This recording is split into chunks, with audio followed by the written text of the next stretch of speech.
you are listening to the One Idjit's Thoughts On podcast, and I am your host, Paul Mackey. This is day 9 of the Dog Days of Podcasting and of the Dog Days of Trivia here on this podcast. I've been hearing some feedback that this trivia is more gettable than the questions in the Dog Days of Advent last December. Hey Mark, my station had a power outage this week too, but ours was unplanned. There was work being done in the area, and we had 3 lines of service running to our building. I'm told that 1 loops over in an obvious way and 2 are buried under. They successfully avoided the obvious line and cut right through the other 2. We have a giant UPS that takes over serving the essential broadcast equipment until the diesel generator gets up and running automatically a few seconds later. It was seamless, and all the TV channels plus the radio station continued on uninterrupted.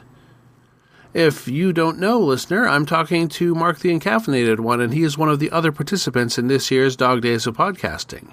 You can find a Mondo Feed of all of us at dogdaysofpodcasting.com. Like I said, I'm doing trivia, and I hope you've listened to the past questions as well. So here's an awkward segue to the previously recorded part of this episode. Right, welcome back to the Dog Days of Trivia on One Idjit's Thoughts On podcast. This is Paul Mackey, and I'm presenting to you yesterday's answers.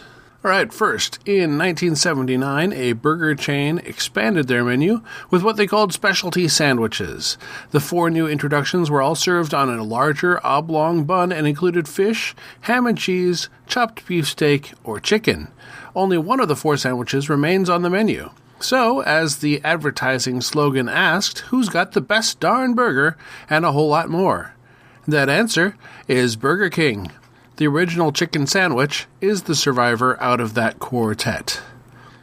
And rolling into 1980, hey, check out that organ. Tom Petty and the Heartbreakers, a Hammond organ featured on a single released in January 1980, the song eventually topping out at number 15 on the Hot 100, Billboard later ranking it as number 10 of the 20 greatest Tom Petty songs, and in 2020 Rolling Stone readers putting it at number 2 out of his 50 best songs. Don't let the name of this hit song get away from you. The answer, Refugee. The song was Mike Campbell's first. He recorded the music, and Petty wrote the lyrics.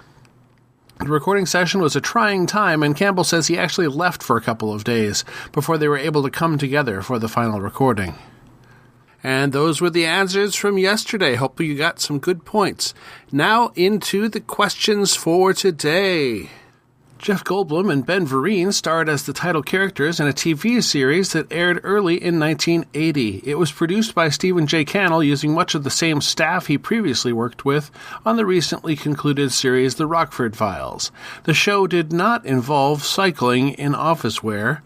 Name this comedy detective series. And another hot number 2. After the rocker Urgent led off singles releases from their 4 LP, Foreigner followed up with this power ballad that includes synth work by Thomas Dolby.